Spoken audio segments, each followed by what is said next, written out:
Os principais nomes do cenário político passam por aqui. Café com Política. Hoje, recebendo Paulo Lamaque, que é presidente estadual da rede. Eu sempre me confundo entre o presidente estadual e o porta-voz. Ainda mantém o cargo de porta-voz, Paulo? Exatamente. Porta-voz da Rede Sustentabilidade aqui em Minas Gerais. Muito bom dia, obrigado por estar conosco aqui na FM Tempo. Bom dia, Guilherme Ibrahim. Bom dia, Thalita Marinho. Bom dia. É uma alegria estar aqui com vocês novamente. E realmente, Guilherme, todo mundo se confunde, né? Na rede nós temos essa denominação diferente, mas o porta-voz equivale ao presidente nos outros partidos. Então vamos começar conversando sobre rede sustentabilidade e sobre os movimentos que já começaram a ser gestados para o partido e para a federação em 2024, Paulo. Recentemente nós conversávamos, você falou com a nossa reportagem, sobre a sua própria disposição em disputar primeiro entre a frente a posição de ser um representante desse grupo de esquerda que pretende se firmar na capital mineira. Houve algum avanço nessa conversa, seja para o seu nome, seja para outros nomes dentro das legendas na federação, para entender, é uma candidatura que precisa sair ainda desse campo de esquerda, uníssona, ou é possível terem candidaturas separadas? Ainda falta bastante tempo para o processo eleitoral do ano que vem e o cenário aqui em Belo Horizonte está muito nebuloso, né? O mundo político em Belo Horizonte está vivendo turbulências, está ainda tudo muito incerto, mas nós temos convicção de que os partidos do campo progressista precisam ter nomes e, de preferência, um nome de convergência que possa apresentar para a cidade um projeto de sequência das políticas públicas que sempre foram uma marca importante de Belo Horizonte. E esse nome seria qual nome, Paulo? O seu? Olha, Thalita, exatamente esse é o desafio da articulação política. Quando a gente fala de pessoas que acreditam numa política articulada, negociada, construída e não imposta, né, não é na base da gritaria, a gente tem que ter paciência, a gente tem que aproveitar o tempo, é o que nós estamos buscando fazer. Há mais de um ano da eleição, nós estamos nos reunindo, tentando construir de maneira cordial, buscando um consenso de qual seria o melhor nome para estar à frente da gestão da nossa cidade. Para mim ia ser uma honra, um orgulho, todo mundo sabe, desde vereador, desde os tempos que o Guilherme Ibrahim cobria a Câmara Municipal, que eu tenho realmente muito desejo de dar mais contribuições à minha cidade, a cidade onde minha família sempre viveu, mas naturalmente que isso tem que ser construído amplamente com as forças vivas da sociedade, com os partidos políticos, com as entidades. É isso que nós estamos procurando fazer juntamente com os demais partidos do campo progressista. Estando na Federação Rede PSOL, Paulo, quais são as bases inicialmente para essa conversa acontecer? Ou seja, o que é preciso que a rede coloque na mesa e diga, olha, isso aqui é uma pauta inegociável pra gente, ou precisamos que isso esteja no campo político, que a gente estiver discutindo isso. O que é que o PSOL já tem colocado? Em que pé está essa discussão exatamente para esse entendimento em busca desse nome? Nós estamos ainda num processo bastante inicial, fizemos já a primeira reunião das federações, o pessoal nesse momento está passando pelo seu processo de renovação da gestão, então nós estamos respeitando esse movimento do pessoal, é natural, a rede também passou há pouco, né, pelo processo de renovação da sua gestão. Eu fui reconduzido por mais 2 anos como porta-voz estadual da Rede Sustentabilidade. Então, são passos que vão acontecendo naturalmente. O principal é o diálogo, o desejo e a demonstração de disposição para fazer essa somatória com tranquilidade. A rede, diferente de outros partidos, é um partido programático. Então, a gente discute em cima de programas, todo mundo sabe do apreço e de como é fundamental para nós a questão ambiental, a questão da sustentabilidade, que aliás é o nosso sobrenome.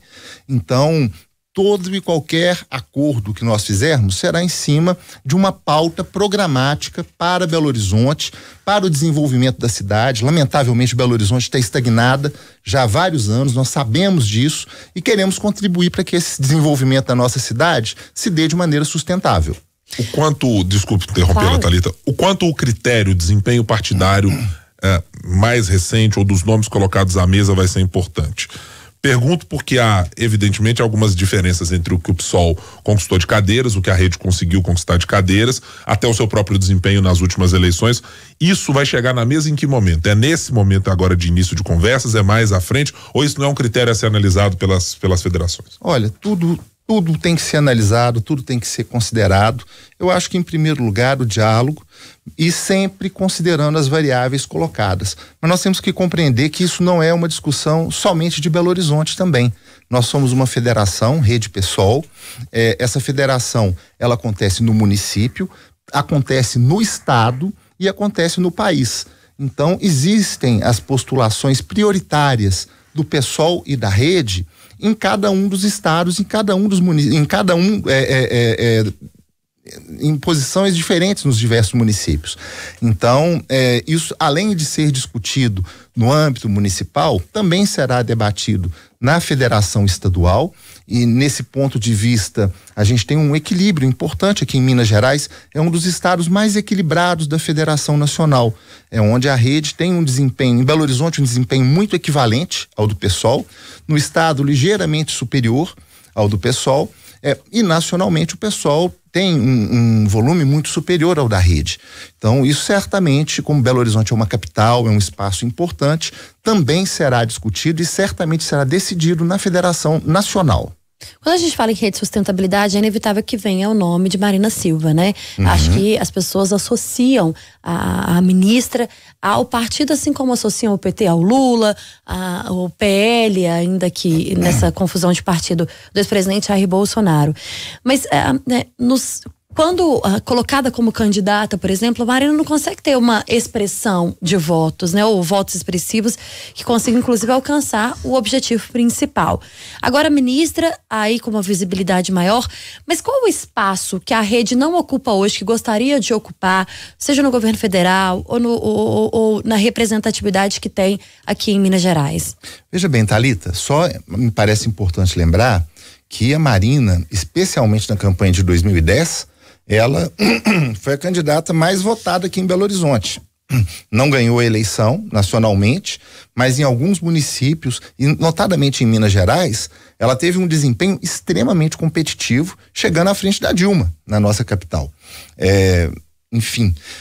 Eu acredito que a principal contribuição que a rede pode dar, ela se faz através de inovação de posições políticas que até então não eram nem bem compreendidas. A questão da sustentabilidade, a Marina, ela trouxe esse termo para o cenário político e para o cotidiano dos brasileiros.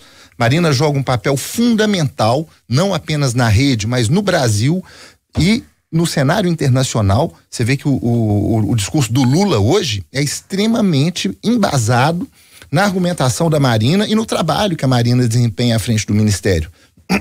Então, acredito que a rede tem muito a contribuir, não apenas aqui em Belo Horizonte, em Minas Gerais, mas no Brasil, porque nós estamos formando quadros políticos. Somos um partido muito novo, muito jovem ainda, novo não, muito jovem ainda, e estamos formando quadros altamente qualificados numa abordagem que o Brasil está começando a compreender agora. A gente tem que se desenvolver, mas com sustentabilidade, e lideranças estão surgindo.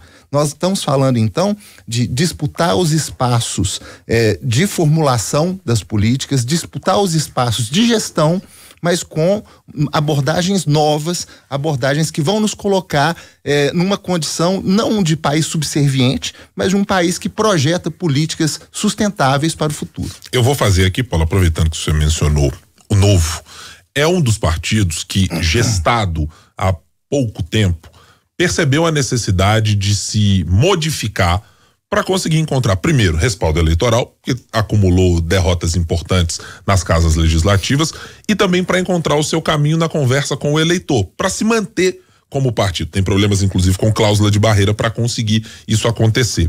Do ponto de vista da rede, o partido precisa fazer algum tipo de movimento diferente para se popularizar, para se tornar um partido mais amplo, para que o discurso esse que você mencionou alcance mais eleitores e, evidentemente, consiga mais cadeiras. Há algo em que se olha para as últimas eleições, para os últimos pleitos e diz: a gente não fez dever de casa nisso e precisa fazer para a próxima eleição municipal? Olha, Guilherme, eu acho que todo mundo, isso inclui as instituições, os partidos políticos, tem que ter humildade de conseguir olhar para a sua história, identificar o que fez de bom e o que fez de ruim, né? Os seus pontos fracos, seus pontos fortes. É claro que a rede está se esforçando muito para que as pessoas compreendam as suas ideias, mas me parece que a Rede Sustentabilidade é uma ideia cujo tempo chegou.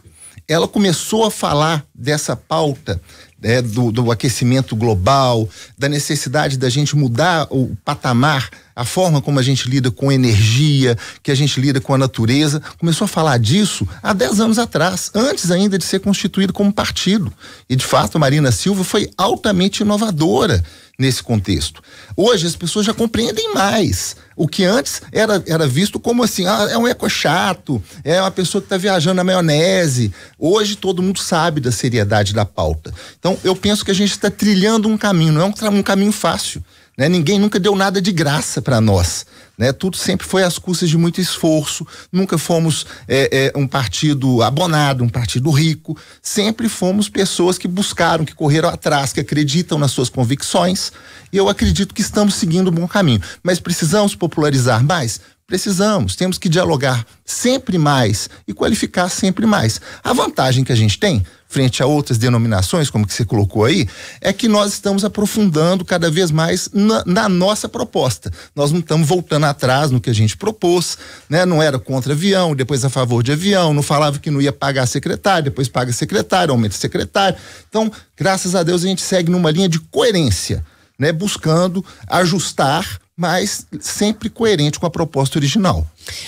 Nós estamos conversando com o presidente estadual da Rede Sustentabilidade, Paulo Lamaque. Paulo, eu queria falar com você a respeito do momento atual em que vive a Prefeitura e a Câmara Municipal. Inevitável que você, enquanto vice-prefeito, esteja acompanhando também, de fato, aí a situação, eu imagino que também pelo cenário político. E atônito, viu? E, na sua opinião, o que está faltando entre a Prefeitura e a Câmara, ou a que ponto e por que chegou a este ponto essa relação entre Prefeitura e Câmara?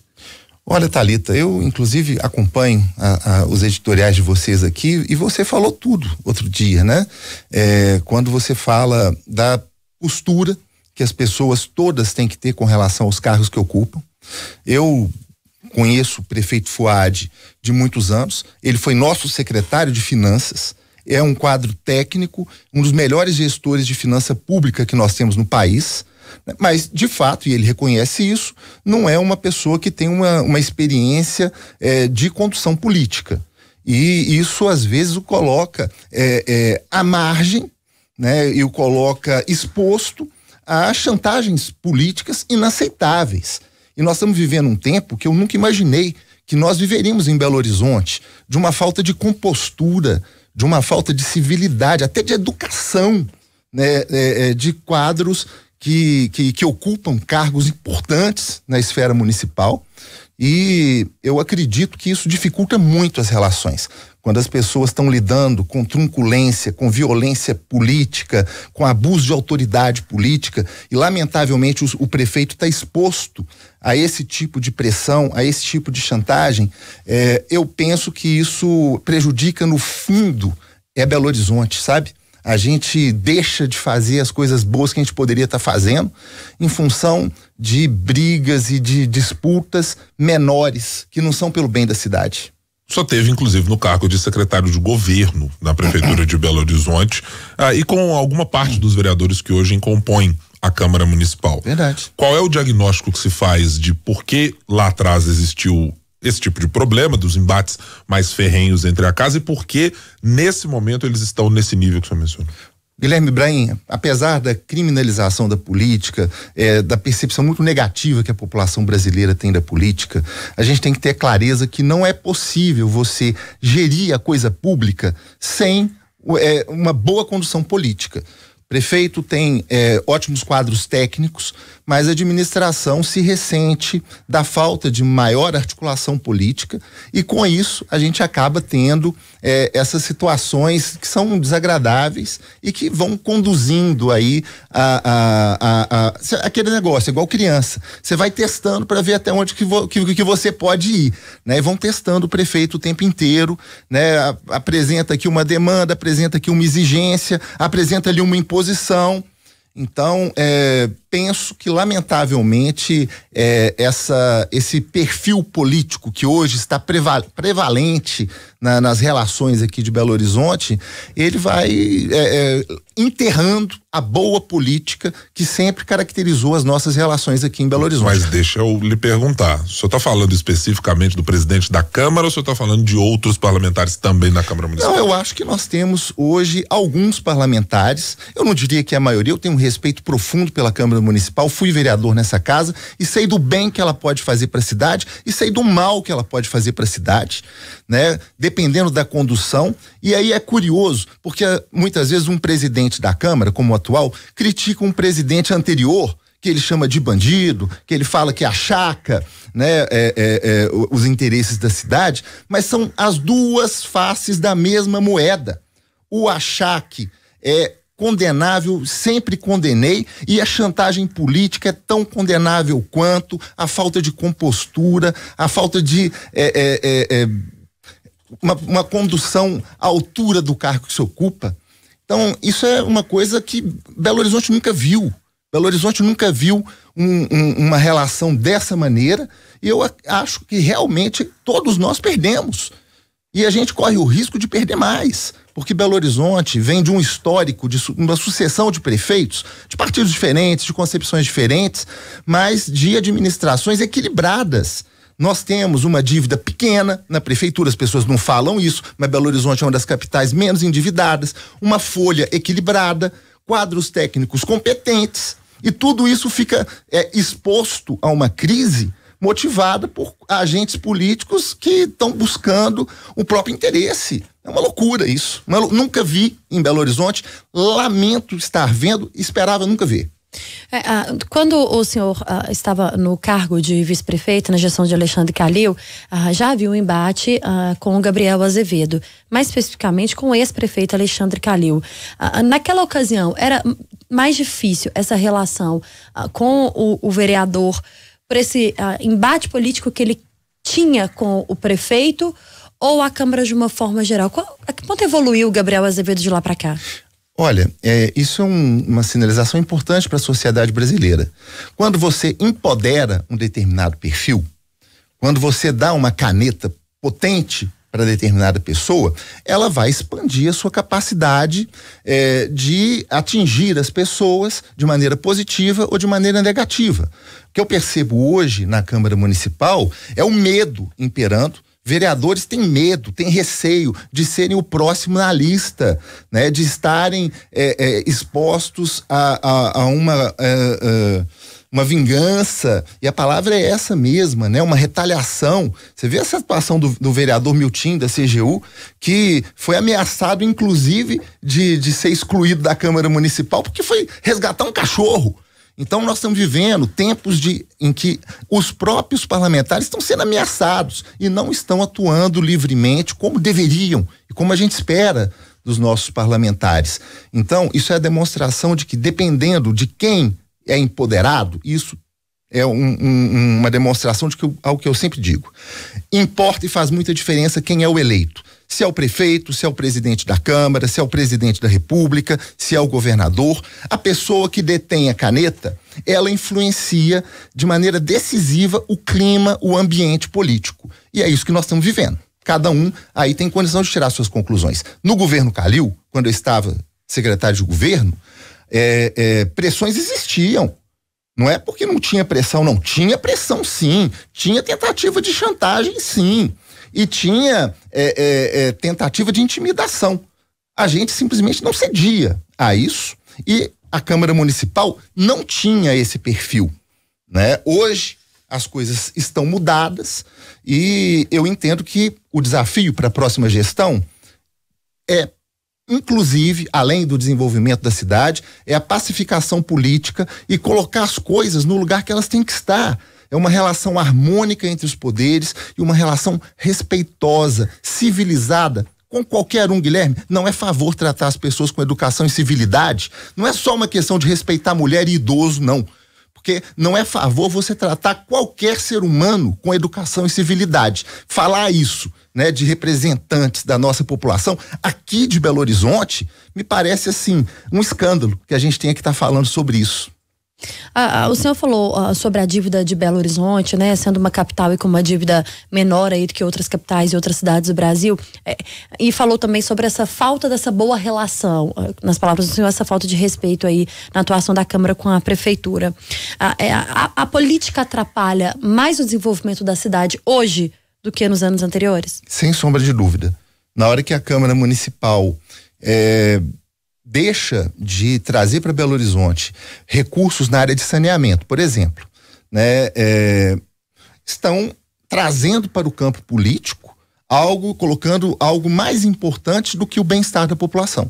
Então, eu não consigo conceber isso, né, por mais que venham argumentações pseudotécnicas, vai falar isso com o cara que mora numa área de alagamento, que Belo Horizonte está deixando de receber investimento internacional para mitigar os problemas que a gente tem hoje de alagamento por causa de disputinha política na Câmara ou na Prefeitura, né? Por favor, isso é inadmissível, isso não pode continuar na nossa cidade. Diante das dificuldades mencionadas pelo senhor quando tratou da gestão Fuad do ponto de vista político, o que lhe parece a chegada do novo secretário de governo, Castelar Guimarães Neto? Há um potencial de solução de problema, de solução de conflito, de melhora do ambiente? Qual é a sua avaliação sobre a chegada dele? Bom, a gente sempre tem que desejar sucesso. Nós não somos o tipo de partido, e eu não sou o tipo de pessoa que deseja o quanto pior melhor. Então, desejo sucesso ao Castelar. O pai do Castelar foi nosso procurador-geral na prefeitura, na minha gestão com Alexandre Calil. É uma pessoa que convive com o Fuad há muito tempo, tem uma amizade antiga. Então, a proximidade dele com o grupo Marcelo Aro será ponderada por essa relação histórica que o próprio Fuad tem com o Castelar. É uma pessoa extremamente competente, né? Tem 40 anos, jovem e tem uma trajetória jurídica extremamente relevante. Então a gente fica na expectativa de que seja positivo, mas é uma sinalização, né, de que as coisas realmente não estão correndo da maneira como se imaginava. Né? Vem também, eu não sei, não dialoguei com o prefeito a esse respeito, não sei se vem por uma pressão ou se vem pelo desejo de melhorar esse arranjo, mas a gente deseja que seja bem sucedido. Aí eu vou expandir a pergunta fazendo uma volta há algum tempo. Então o senhor considera que pode ter sido um erro estrategicamente da prefeitura ter mantido o secretário Josué Valadão por tanto tempo neste cargo, considerando o cenário? Não considero um erro.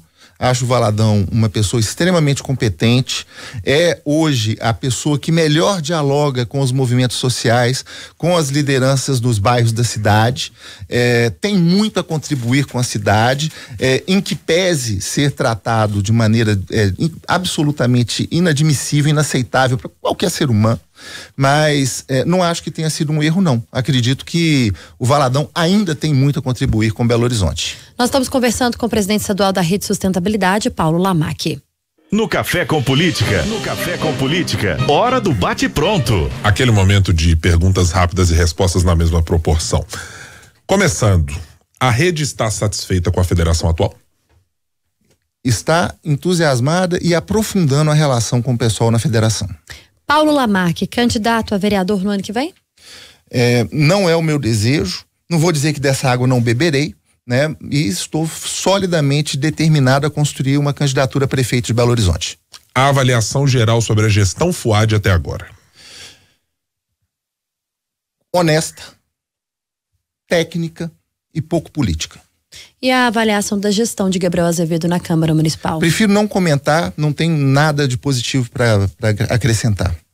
Paulo Lamaque, porta-voz da Rede Sustentabilidade aqui em Minas Gerais. Muito obrigado pela presença aqui no Café com Política. Muito obrigado, Guilherme Ibrahim, Thalita Marinho, todos os nossos ouvintes. É sempre uma alegria dialogar com vocês nesse Café com Política. Vamos em frente, Belo Horizonte merece. Como temos muita coisa para tratar de eleição, ainda certamente outros convites virão para que o senhor volte a falar da rede também. Volte sempre, tá? Vai ser sempre um prazer. Os principais nomes do cenário político passam por aqui. Café com Política.